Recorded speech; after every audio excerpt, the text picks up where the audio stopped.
Hello everyone. पिछले video में हमने एच पैरामीटर का यूज़ करके ट्रांजिस्टर एम्पलीफायर का एनालिसिस करना सीखा था। उसके अंदर मैंने आपको बताया था कि हम 5 चीज़ें कैलकुलेट करने वाले हैं। उसमें से सबसे पहले हमने करंट गेन को कैलकुलेट कर लिया था, जो कि ये आया था। करंट गेन को हम AI से डिनोट करते हैं, जो कि किसके बराबर आया था, HF/1 + H0ZL के बराबर आया था। उसके बाद हमने इनपुट इम्पीडेंस निकाला था, या फिर हमने सेकेंड नंबर पे वोल्टेज गेन को कैलकुलेट किया था। वोल्टेज गेन को हम AV से डिनोट करते हैं और इसकी वैल्यू हमने निकाली थी -AIZL/ZI, और फिर उसके अंदर AI और ZI की वैल्यूज़ को सब्सटीट्यूट करके हमने इसको थोड़ा और आगे सॉल्व किया था, तो हमें AV की वैल्यू, वोल्टेज गेन की वैल्यू ये मिली थी। क्या आई थी, -HFZL/HI + ΔHZL के बराबर आया था। ठीक है। और थर्ड नंबर पे हमने कैलकुलेट किया था हमारे पास इनपुट इम्पीडेंस, जो कि हमारा किसके बराबर आया था, इस फॉर्मूले के बराबर निकल करके आया था।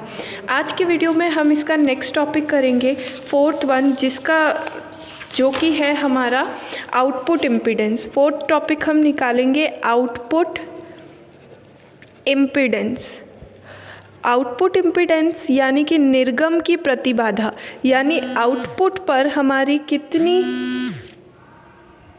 आउटपुट इम्पीडेंस यानी निर्गम प्रतिबाधा कि हमारा जो आउटपुट सर्किट है उसके अंदर टोटल कितना रेजिस्टेंस या इम्पीडेंस जनरेट हो रहा है, उसे हम इस टॉपिक में कैलकुलेट करेंगे। तो सबसे पहले हम अपना सर्किट देख लेते हैं, जो हमने ये सर्किट बनाया था इन सब चीज़ों को कैलकुलेट करने के लिए। तो अभी हम सिर्फ यहाँ पर इनपुट की बात करें, क्योंकि जब हम हमारा आउटपुट का रेजिस्टेंस या आउटपुट का इम्पीडेंस निकालना चाहते हैं तो हमें एक स्पेशल केस लगाना पड़ता है, व्हेन VS = 0। यानी कि हमें क्या करना पड़ेगा, अपना जो ये इनपुट सर्किट है इसके अंदर सिग्नल को हटाना पड़ेगा, तभी हम आउटपुट का इम्पीडेंस कैलकुलेट कर पाएंगे। तो सबसे पहले हमें करना क्या होगा कि हम इस वाले सर्किट के अंदर क्या लगाएंगे, किरचॉफ का लॉ लगाएंगे। तो उससे क्या मिलेगा, ये देखिए यहाँ पर ये सबसे पहले हो जाएगा I1 RS। हम क्या लिख रहे हैं, वोल्टेज की वैल्यूज़ लिख रहे हैं। तो सबसे पहले करंट किसके अंदर एंटर हो रही है, RS के अंदर एंटर हो रही है। तो I × R, वोल्टेज क्या होता है, V IR। तो इस चीज़ को यूज़ करते हुए हमारा इस RS से निकलने वाला वोल्टेज कितना होगा, इसके अंदर हमारा वोल्टेज होगा RS I1। ठीक है। नेक्स्ट ये करंट किस में जा रही है, HI के अंदर जा रही है। तो यहाँ पर जनरेट होने वाला वोल्टेज हो जाएगा HI I1।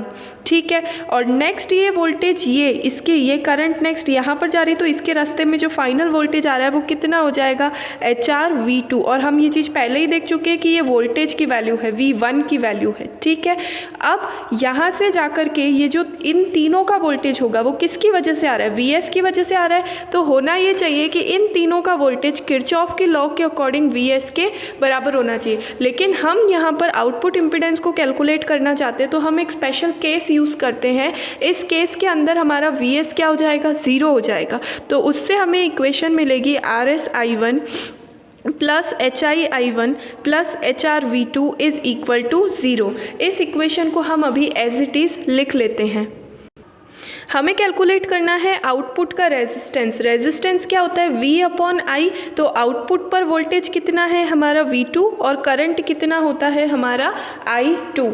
ये चीज़ हमें कैलकुलेट करनी है। और जो हमने 2 फार्मूलाज बनाए थे एच पैरामीटर को यूज़ करते हुए, उन दोनों फार्मूलाज में से मुझे I2 की वैल्यू आसानी से मिल सकती है। तो सबसे पहले तो मैं I2 की वैल्यू लिख लेती हूँ। I2 = HF/I1 + H0V2। ये इक्वेशन मैंने लिख ली है फ्रॉम एच पैरामीटर इक्वेशन से, जिससे हम V1 और I2 कैलकुलेट करते हैं। अब हम क्या करेंगे, इसके अंदर I1 भी आ रहा है, तो यहाँ पर हम सबसे पहले I1 की वैल्यू कैलकुलेट करेंगे।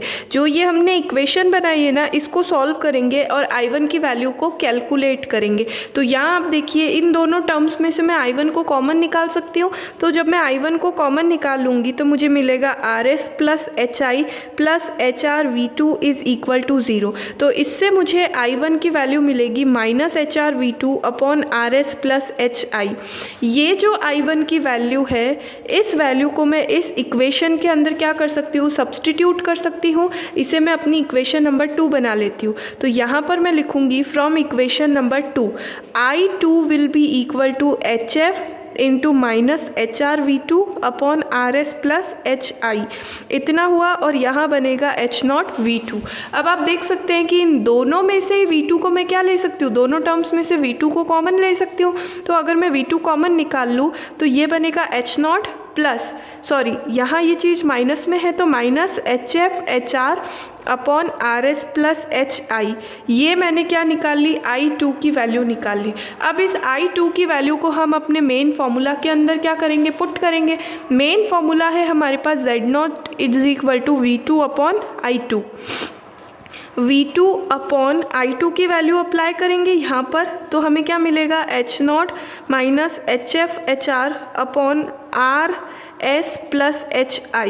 V2 से V2 कैंसिल हो जाएगा, LCM ले लेंगे तो हमें मिल जाएगा 1 upon H0 RS HI minus HF HR, sorry H0 RS plus HI। ये H0 के साथ RS प्लस HI आ जाएगा और ये HF HR और ये जो नीचे वाली टर्म है ये ऊपर आ जाएगी RS प्लस HI।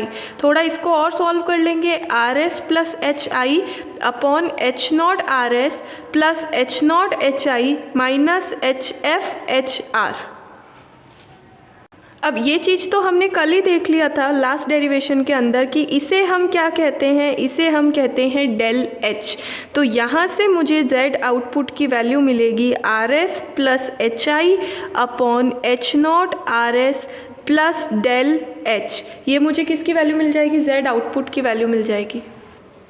इसके बाद हम नेक्स्ट टॉपिक कैलकुलेट करेंगे, 5th पॉइंट, पावर गेन, शक्ति लाभ,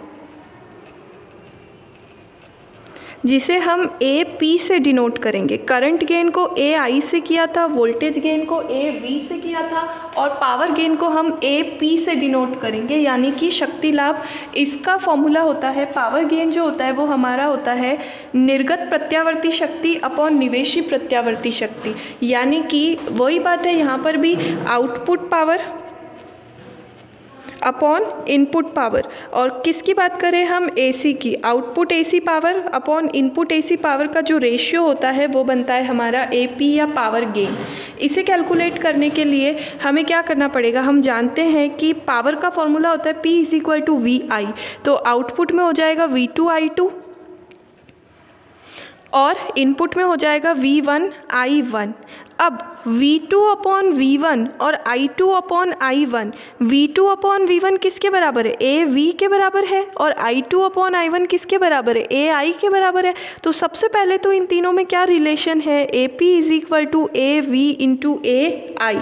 ठीक है, सबसे पहले तो ये इस चीज़ के बराबर है। तो अब मैं क्या करूँगी, अगर इनके वैल्यूज़ पुट करूँ तो AP इज़ इक्वल टू, अगर मैं AV की वैल्यू पुट करूँ तो AV की वैल्यू हमने ये चीज़ कैलकुलेट करी थी। AV की वैल्यू क्या है, AI minus AI ZL upon ZI। ये हम पहले कैलकुलेट कर चुके हैं, तो मैं यहाँ पर इसको अप्लाई कर देती हूँ। और यहाँ नेगेटिव सिंबल का कोई सेंस नहीं बनता है, तो हम यहाँ पर मोड भी लिख सकते हैं। तो इसकी वैल्यू क्या आई थी हमारे पास, AI ZL अपॉन ZI और साथ में क्या है हमारे पास AI। अगर मैं इसे थोड़ा सा और सॉल्व करूँ तो ये बनेगा AI square ZL upon ZI। अब मुझे कुछ भी नहीं करना है, AI की वैल्यू पुट करनी है और ZI की वैल्यू पुट करनी है और वहाँ से हम इसकी वैल्यूज़ को कैलकुलेट कर सकते हैं। AI की वैल्यू हमने निकाली थी HF upon 1 plus H0 ZL, तो ये लिख लूँगी मैं।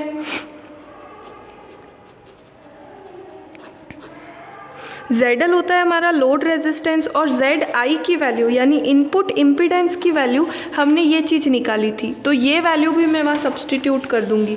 तो मुझे मिलेगा HI minus HF HR ZL upon HI minus HR HF ZL और 1 plus H0 ZL।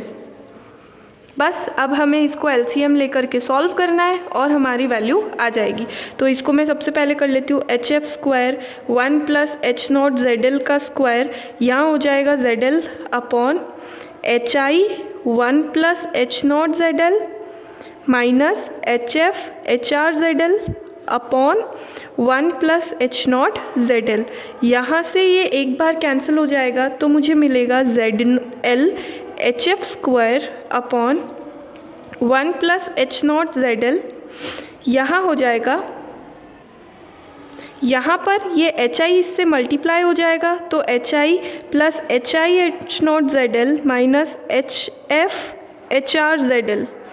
Next step में मुझे कुछ भी नहीं करना है, इसको मैं एज इट इज़ कॉपी कर लूँगी और यहाँ पर एच आई के बाद इन दोनों टर्म्स में से जेड एल कॉमन निकाल लूँगी। अगर मैंने जेड एल कॉमन लिया तो H I H not minus H F H R, और ये चीज़ हम 2-3 बार पहले भी देख चुके हैं। ये चीज़ किसके बराबर होती है? डेल एच के बराबर होती है। तो मुझे वैल्यू मिलेगी H Z L H F square upon 1 plus H not Z L H I plus Z L into del H. ये वैल्यू मिल जाएगी हमें पावर गेन की। ठीक है, तो ये हुआ हमारा लास्ट पॉइंट, पावर गेन। ये जो कैलकुलेशंस हमने सारी की है ये हमने एक जनरल सर्किट के हिसाब से की है। अगर हमें इसमें जो है सी ई सी बी और सी सी के लिए कैलकुलेशन करनी हो तो वो बिल्कुल सेम केस बनता है जिसे हम हमारे नेक्स्ट वीडियो में डिस्कस करेंगे। I hope you understand.